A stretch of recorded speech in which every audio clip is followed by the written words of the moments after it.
भारत का कार बाजार अब पूरी तरह बदल चुका है। जो कंपनी कभी नंबर 2 से नीचे जाने की सोच भी नहीं सकती थी, आज वह सीधे चौथे नंबर पर पहुंच चुकी है। और सबसे हैरान करने वाली बात यह है कि एक ऐसा ब्रांड भी है जिसकी हालत इतनी खराब हो चुकी है कि लोग अब उसके भारतीय बाजार से गायब होने की बातें करने लगे।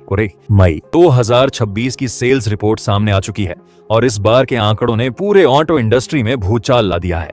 14 में से 9 कंपनियों की बिक्री गिर गई। लेकिन इसी गिरावट के बीच कुछ कंपनियों ने ऐसा धमाका किया कि मार्केट का पूरा गेम बदल गया। कहीं टाटा और महिंद्रा ने पुराने दिग्गजों को पीछे छोड़ दिया, तो कहीं कुछ कंपनियां सिर्फ एक गाड़ी के भरोसे जिंदा नजर आईं। किसी ब्रांड की नई एसयूवी ने उसे डूबने से बचा लिया, तो किसी कंपनी की पुरानी और आउटडेटेड कारें उसकी सबसे बड़ी दुश्मन बन गई। आज हम मई 2026 की पूरी ऑटो मार्केट रिपोर्ट खोलने वाले हैं। जानेंगे कौन बना नया किंग, किस कंपनी की कौन सी गलती उसकी बिक्री ले डूबी, और आखिर 2026 में टिके रहने के लिए किन कंपनियों को अपनी कबाड़ हो चुकी गाड़ियों को तुरंत बंद करना पड़ेगा। तो वीडियो को आखिर तक जरूर देखना, क्योंकि इस बार नंबर सिर्फ चौंकाने वाले नहीं बल्कि कई कंपनियों का भविष्य तय करने वाले हैं। 14वें नंबर पर है जीप, और इस कंपनी के हाल देखकर अब लोगों को हैरानी नहीं बल्कि तरस आने लगा है। मई 2026 में पूरे भारत में जीप सिर्फ 250 गाड़ियां बेच पाई। जी हां, सिर्फ 250। अप्रैल 2026 में इनकी सेल्स 239 यूनिट्स थी, यानी कागजों में 4.6% की ग्रोथ जरूर दिख रही है।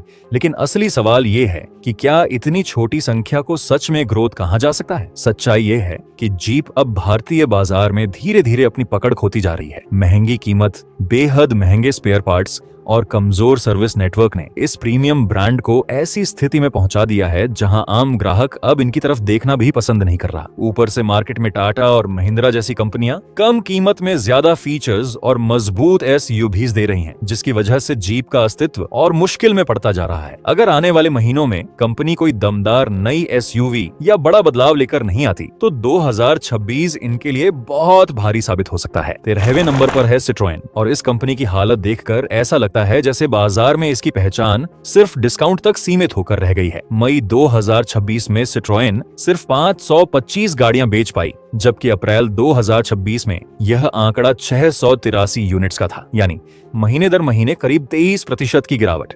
और यह गिरावट साफ दिखाती है कि अब भारतीय ग्राहक सिर्फ अलग डिजाइन या सॉफ्ट सस्पेंशन देखकर गाड़ी खरीदने वाला नहीं है। C3 और एयरक्रॉस जैसे मॉडल्स लॉन्च करने के बावजूद कंपनी बाजार में अपनी मजबूत जगह नहीं बना पाई। हालत यह है कि कई लोग शोरूम में गाड़ी देखने नहीं बल्कि डिस्काउंट पूछने पहुंच रहे हैं, क्योंकि आज का भारतीय खरीदार सिर्फ कंफर्ट नहीं बल्कि फीचर्स, प्रीमियम इंटीरियर, मजबूत सर्विस नेटवर्क और वैल्यू फॉर मनी भी चाहता है। अगर सिट्रोएन ने जल्द अपनी रणनीति नहीं बदली, तो आने वाले समय में इनके लिए भारतीय बाजार में टिकना और मुश्किल हो सकता है।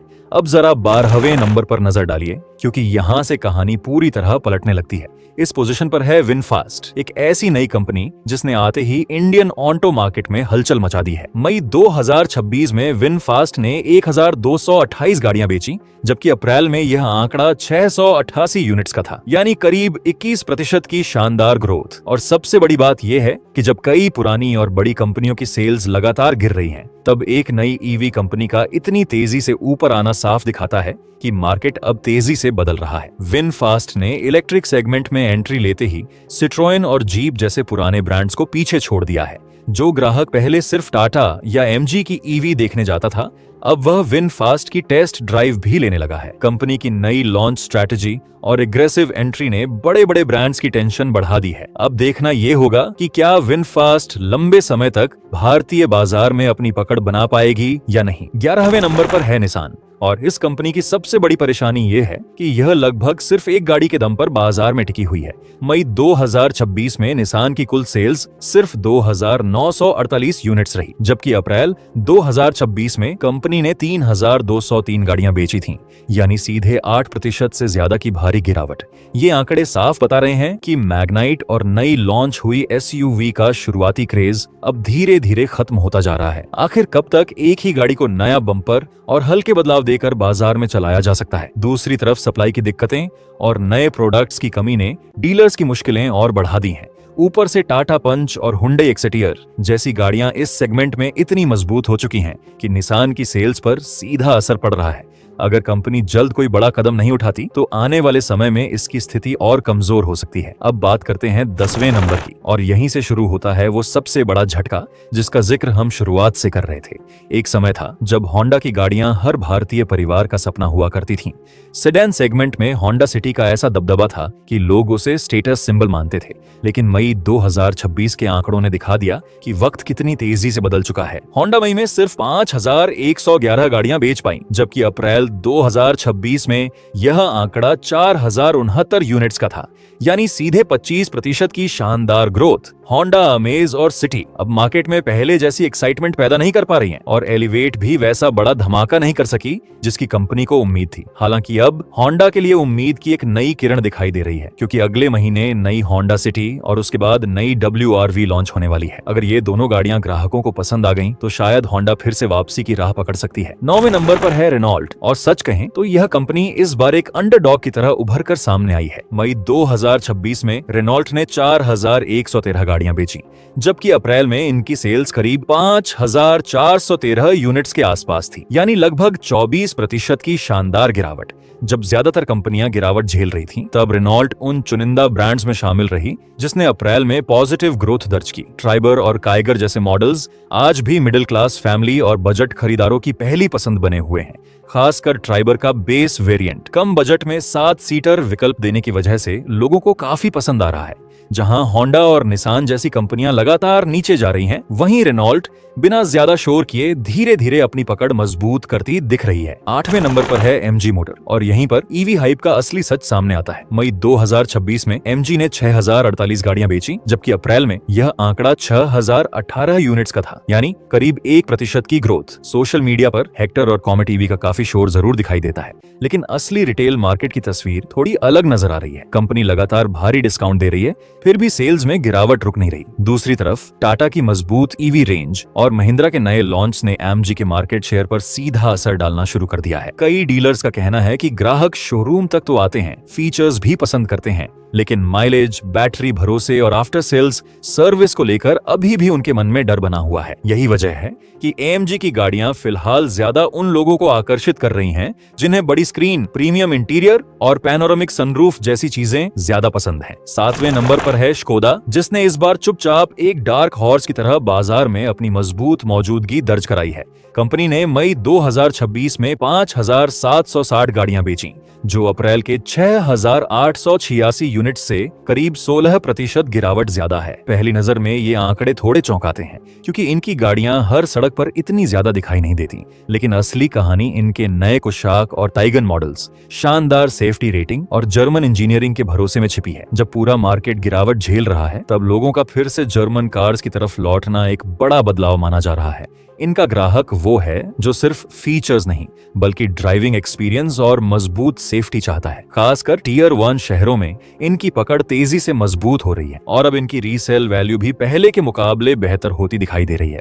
6ठे नंबर पर है किया, और इस कंपनी ने एक बार फिर साबित कर दिया है कि भारतीय मार्केट में इसकी पकड़ कितनी मजबूत हो चुकी है। मई 2026 में किया ने 27,586 गाड़ियां बेची। हालांकि अप्रैल 2026 के 27,286 यूनिट्स के मुकाबले यह करीब 1% ज्यादा है, लेकिन इसके बावजूद कंपनी का मार्केट शेयर और पोजीशन दोनों काफी मजबूत बने हुए हैं। सेल्टोस और सोनेट आज भी अपने अपने सेगमेंट की सबसे पसंदीदा SUVs में गिनी जाती हैं। यह गिरावट ज्यादा बड़ी चिंता नहीं मानी जा रही, क्योंकि इसके पीछे सप्लाई चेन की दिक्कतें और कुछ मॉडल्स में नए फीचर्स के अपडेट्स जैसी वजहें बताई जा रही हैं। किया का ग्राहक वो है जो हुंडई से थोड़ा ज्यादा स्पोर्टी, अग्रेसिव और प्रीमियम डिजाइन चाहता है। खासकर अर्बन बायर्स के बीच किया का क्रेज आज भी जबरदस्त बना हुआ है। कंपनी का डीलर नेटवर्क भी काफी मजबूत और आक्रामक है, जिसकी वजह से कई मॉडल्स पर आज भी लंबा वेटिंग पीरियड चल रहा है। अगर यही ट्रेंड जारी रहा, तो आने वाले महीनों में किया फिर से 30,000 यूनिट्स का आंकड़ा आसानी से पार कर सकती है। 5वें नंबर पर है टोयोटा, और इस बार कंपनी ने जो किया है उसने पूरे ऑटो मार्केट को चौंका दिया है। मई 2026 में टोयोटा ने 30,574 गाड़ियां बेची, जबकि अप्रैल में यह आंकड़ा 30,159 यूनिट्स का था, यानी करीब 1% की शानदार ग्रोथ। लेकिन असली बात सिर्फ ग्रोथ नहीं है, बल्कि यह है कि टोयोटा जैसी कंपनी जो मुख्य रूप से प्रीमियम और हाइब्रिड गाड़ियां बेचती है, उसका 30,000 यूनिट्स का आंकड़ा पार करना अपने आप में बहुत बड़ी उपलब्धि है। पिछले महीने किया ने टोयोटा को पीछे छोड़ दिया था, लेकिन इस बार टोयोटा ने जोरदार वापसी करते हुए हिसाब बराबर कर दिया है। इनोवा हाइब्रिड क्रॉस और फॉर्च्यूनर की डिमांड इतनी ज्यादा है कि लोग लंबी वेटिंग और ऊंची कीमत देने के लिए भी तैयार हैं। सबसे खास बात यह है कि टोयोटा की सेल्स सिर्फ भारी डिस्काउंट या होलसेल नंबरों पर नहीं, बल्कि मजबूत रिटेल डिमांड पर टिकी हुई है। कई लोग अब भी सोचते हैं कि टोयोटा सिर्फ मारुति की रीबैज गाड़ियां बेच रही है, लेकिन सच्चाई यह है कि कंपनी का हाइब्रिड इंजन आज भारतीय बाजार के सबसे भरोसेमंद और फ्यूल एफिशिएंट इंजनों में गिना जा रहा है। चौथे नंबर पर है हुंडई, और सच कहें तो यह इस साल का सबसे बड़ा झटका माना जा रहा है। एक समय था जब हुंडई भारतीय बाजार में हमेशा नंबर 2 की पोजीशन पर मजबूत पकड़ बनाए रखती थी, लेकिन मई 2026 के आंकड़ों ने पूरी कहानी बदल दी। पिछले महीने हुंडई ने 47,837 गाड़ियां बेची, जो अप्रैल के 51,902 यूनिट से करीब 7% कम है। यानी कंपनी की सेल्स गिरा है, लेकिन फिर भी वह चौथे नंबर पर पहुंच गई। क्रेटा और वेन्यू अभी भी जबरदस्त बिक रही हैं, लेकिन i20 और वर्ना जैसे मॉडल्स का पुराना चार्म अब धीरे धीरे खत्म होता दिख रहा है।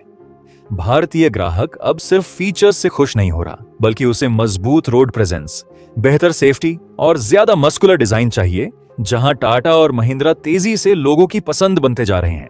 हुंडई का सबसे बड़ा फायदा कभी इसका फीचर लॉडेड पैकेज हुआ करता था, लेकिन अब मार्केट बदल चुका है।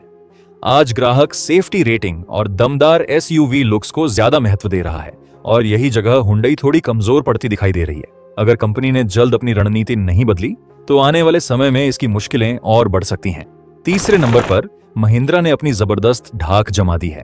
मई 2026 में महिंद्रा ने 58,021 गाड़ियां बेचकर हुंडई को पीछे छोड़ दिया, और यही इस साल के सबसे बड़े बदलावों में से एक माना जा रहा है। हालांकि अप्रैल के 56,331 यूनिट्स के मुकाबले कंपनी की सेल्स में करीब 3% की ग्रोथ जरूर आई है, लेकिन इसके बावजूद हुंडई जैसी दिग्गज कंपनी को पछाड़ देना अपने आप में एक ऐतिहासिक जीत है। स्कॉर्पियो एन और XUV 700 की जबरदस्त डिमांड ने पूरे SUV मार्केट का मोमेंटम बदल दिया है। जो ग्राहक पहले क्रेटा लेने का सोचता था, वही आज स्कॉर्पियो की लंबी वेटिंग लाइन में खड़ा दिखाई दे रहा है। महिंद्रा ने भारतीय ग्राहकों को फिर से यह एहसास दिलाया है कि असली SUV क्या होती है। सबसे दिलचस्प बात यह है कि अब महिंद्रा का ग्राहक सिर्फ गांव या छोटे शहरों तक सीमित नहीं रहा, बल्कि बड़े शहरों के कॉरपोरेट प्रोफेशनल्स भी इस ब्रांड की तरफ तेजी से आकर्षित हो रहे हैं। कंपनी का डीलर नेटवर्क इस समय सबसे ज्यादा व्यस्त और उत्साहित माना जा रहा है। महिंद्रा की यह सफलता साफ दिखाती है कि भारतीय खरीदार अब देसी ब्रांड्स पर पहले से कहीं ज्यादा भरोसा करने लगा है। नंबर 2 पर टाटा मोटर्स ने कब्जा जमा लिया है, और यही इस महीने की सबसे बड़ी कहानी बन चुकी है। मई 2026 में टाटा ने करीब 59,090 गाड़ियां बेची। हालांकि अप्रैल 2026 में यह आंकड़ा 59,000 यूनिट्स का था, यानी लगभग 1% की ग्रोथ जरूर आई है, लेकिन यहां असली खेल सिर्फ नंबरों का नहीं है।